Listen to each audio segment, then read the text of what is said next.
There's a lot of chatter about leaving the US right now, and I've done it twice already.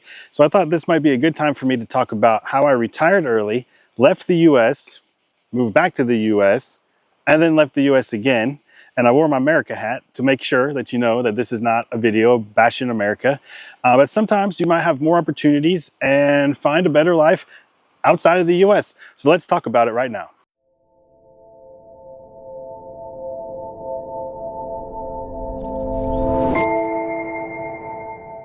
Okay, just in case you're new here, I'm Jeff. This is the Retirement Mentality Channel. It's a place where I want to change your mentality about retirement. And today we're going to talk about retiring outside of the US, talking about retiring early and moving outside of the US. So the first time I moved out of the US, I was 45 years old, and I wasn't really planning to retire per se. I thought we moved down to the Virgin Islands, and I thought I was gonna work down there and sell real estate, but it turned out it was way more difficult to get into that market than I thought. So I sort of retired by default. I knew that our rental properties that we had back in the US I know that the Virgin Islands is a US territory, so don't give me comments down there. But on the mainland US, I knew that our rental properties could cover our expenses. Plus my wife was working. That was when we moved over there. She got a job offer over there.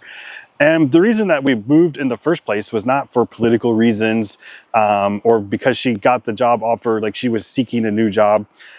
We just kind of felt like we got into a rut in our lives and things were very easy for us. They weren't complicated. We just felt like we were just kind of going through the motions of life, and we just really wanted to shake it up and have a new adventure.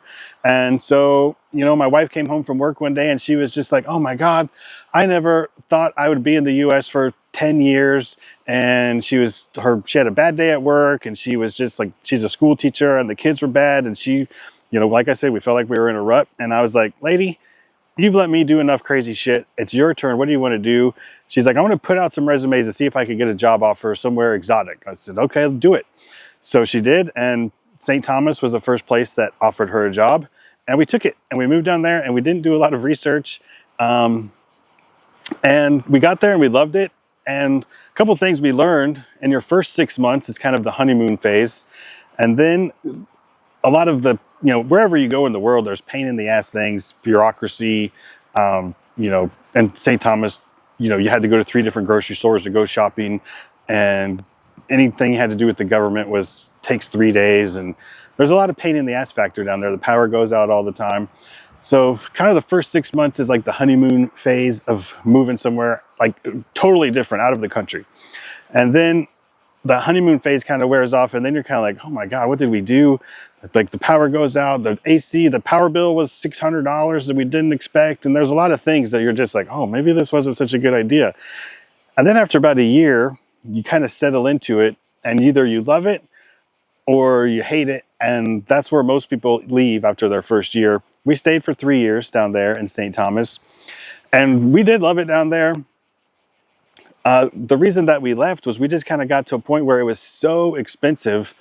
You know, I told my wife, like, being retired while your spouse goes to work every day isn't as much fun as being retired with your spouse where you can go do stuff together every day.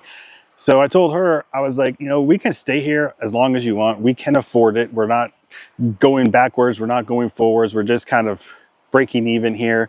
But you're going to have to keep working to keep that sustainability going. Or I said, we can move back to the US and you can retire too. And then, you know, neither one of us will have to work, because it was actually more expensive to be in St. Thomas than it was to be in Florida. So she wasn't really ready to retire, but you know, we kind of weighed the pros and cons and just decided we weren't as expensive as it was and all the money we were paying to live in St. Thomas. We just didn't feel like what we were getting for our money was worth it. So we decided to move back to the US, and rather than work full time, she got a job teaching online. But then after 3 years being back in the US, we kind of felt like we were just right back in that rut where we were before we left. So we decided to shake it up again. And we started looking at Spain, which is where I am now, because my wife is from Spain. And so it makes visa requirements and things a little bit easier. So that's why we moved to Spain and left the US for the second time. Okay, that was kind of a long version of my backstory, but part of this title of this video is the truth about living abroad. So I wanted to go into a little bit more detail about the truth of like why we left St. Thomas and why we left America twice. And so I'll talk more now about some of just the truths of living abroad. Like, if you decide you want to move out of the US, the world is a very big place, and deciding where you want to go is the first thing that you've got to do. And you're going to start online looking at different countries, and you're going to try to, depending on what you're trying to accomplish, are you trying to use geo arbitrage to find a cheaper place to live? And if you are, you're going to start looking at places like Thailand and Vietnam and you know, some of those Southeast Asian countries. And those weren't really an option for us. We looked into them briefly just to see if it was something we would want to do. And one of the things that somebody said who'd been living in Thailand or somewhere for 20 years, he said, I still feel like an outsider here. He said the culture is just too different, and he looked too much different from the people who live there. Like, you just can't walk down the street and people think you're a Thai person or a Filipino when you're a 6'2" tall American person. I'm not 6'2", I'm only 6 foot. But you stand out, and the culture is just too different. And for us, the language would be too different. And he just said, he's like, you know, I have a Thai wife, and I own a house, and I've been here 20 years, but I just don't feel like I'm part of the society. I feel like I stand out too much. And that really resonated with me, that you want to kind of feel like you belong where you are. And if you just don't feel like you belong, he said that's the reason most people in Southeast Asia don't last very long. You just never feel like you fit in there. And that really resonated with me. So that quickly got zapped off of the list. I do pretty much, I looked a lot at Panama, Costa Rica. I looked into Nicaragua, all the, you know, South American countries, Latin countries. And after living in St. Thomas and the pain in the ass factor with the power going out and bad roads and bureaucracy and all those things, I just didn't want to do that again. I wanted something a little higher up and standard of living. I wanted good roads and good healthcare, and I wanted my power to stay on, and I wanted a little bit higher standard of living. So we quickly zeroed in on Europe, and if we're going to live in Europe, Spain was the obvious choice for us because, like I said earlier, my wife is Spanish, and it makes my visa requirements easier, and she already obviously was a Spanish citizen. So it was much easier for us to come here. She's got family here. It was easy for us to pick their brains and get a drill down on what the numbers are really like. How much does your car insurance cost? How much does your water bill cost? How does trash work? How does the doctor work? How does the dentist work? It was easy for us to get a lot more information from actual family members that made us be able to prepare easier for a move to Spain. And something else we decided to do when we moved to Spain, which was kind of a last minute decision. We started off looking at houses down on the Mediterranean, on the coast down in the south of Spain, a beach house. But after a trip out to Montana last summer, I used to live in Montana for like 10 years, and I have mountain man blood flowing through my veins. See, I grew a beard since we bought this house in the mountains here. So the house we wanted to buy in the south of Spain fell through, and we took a trip to Montana last year. We started thinking, you know what? We already have houses in Florida. We have a house in Puerto Rico. Maybe we have enough beach houses. Let's look at some mountain areas. And she's like, you should find a place with a fly fishing river. So I Googled best fly fishing river in Spain, and it's flowing right outside of my front door here. And I found this house, and we ended up flying out here. We'd never been to the area. My wife had never been to this area. We're in the Pyrenees Mountains, and we loved it. We loved the house. We have a bunch of land here. So our lifestyle here is a lot different because we have a mountain lifestyle here versus the beach lifestyle that we had in the US. So we do a lot of hiking. We have a bunch of land, so I do a lot of yard maintenance.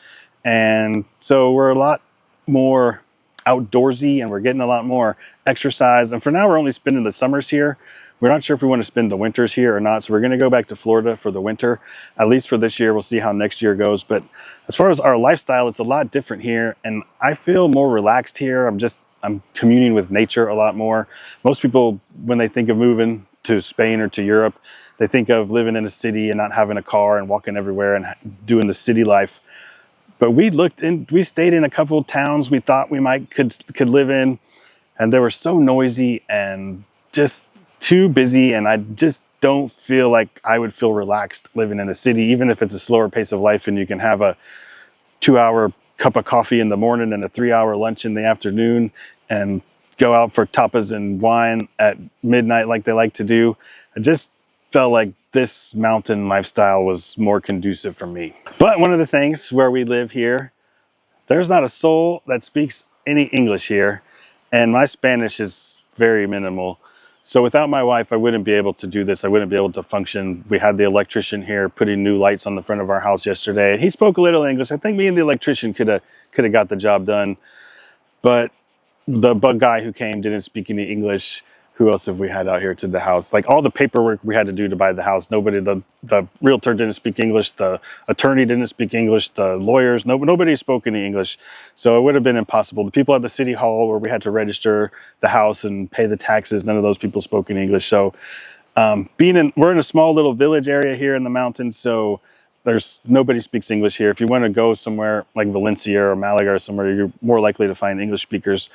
But you have to think a lot about that. Wherever you're going to go, your knowledge of that language is going to be a big deciding factor. You know, a lot of people talk a big game when they talk about leaving the country because they don't like the government or whoever's president this time or that time or next time. And, you know, one of the things I found when we moved to St. Thomas and when we moved here is wherever you go, there you are. So if you're trying to leave because of a problem, or you think you're going to be this, or if you go here, you're going to do this, you're still going to be the same person. If you're a procrastinator, you're going to procrastinate. If you're a type A workaholic, you're going to still be that type A workaholic and try to organize every leaf in this yard or whatever it is your problem is. You're still going to be that same person. And so your environment is going to change, but you're still going to be the same person that you are. If you worry about whatever you worry about in the US, you're probably going to worry about the same thing wherever you go in the world. You know, this is a big decision. So the type of person who's going to do this, you have to be able to leave your family and your friends and start over from scratch somewhere where you know zero people, and you got to make new friends, and if you have older parents, you got to worry about how you're going to take care of them. Or if you have grandkids, you got to worry about having them come see you or you go see them. So the family and friends things and all of that, there's just a million things tied to one of these moves. And, you know, a good thing to do would be to try it out most countries will let you have 3-month visa. Wherever you think you want to go try it out for 3 months. You know, all the research you do online, none of that is like it is when you get there in real life. So even the places in Spain and the south of Spain that we thought we would want to live, the top 3 choices when we got there in real life, we're like, no, this is not for us. So we've got to find a place where you just feel the vibe, and you got to go there and have boots on the ground and spend some time there to see what it's really like. So it's not easy, but it's clearly not impossible either, since I've done it twice. So anybody can do it. It takes a ton of planning. It takes being able to get rid of 90% of the things on the planet that you own. We moved here with 3 suitcases. Our house came furnished, so we didn't have to worry about furniture and things, but we came with a suitcase full of like mementos, some rugs and some masks and things we bought on different travels, and a suitcase full of clothes. And I had a suitcase full of tools and kitchen utensils, and my wife had a suitcase full of some of our hobbies and outdoor, beach gear and that kind of thing. So, and that was it. But we're going to go back. We're going to come again. We're going to bring 3 more suitcases the next time. We've got a storage unit back in the US, so I don't know how many times we're going to go back and forth before we decide we're going to do this full time. But, it takes a special kind of person to be able to do this, but a practice run is probably your best bet if it's something you're actually considering. Leave me a comment down below. If you're thinking about moving out of the US, where would you go? Let me know down there. And if is it something, are you going to do in a year or 5 years or 10 years, or it's a dream, or you did it and you moved back? I'd like to hear from people who did it and moved back to the US as well.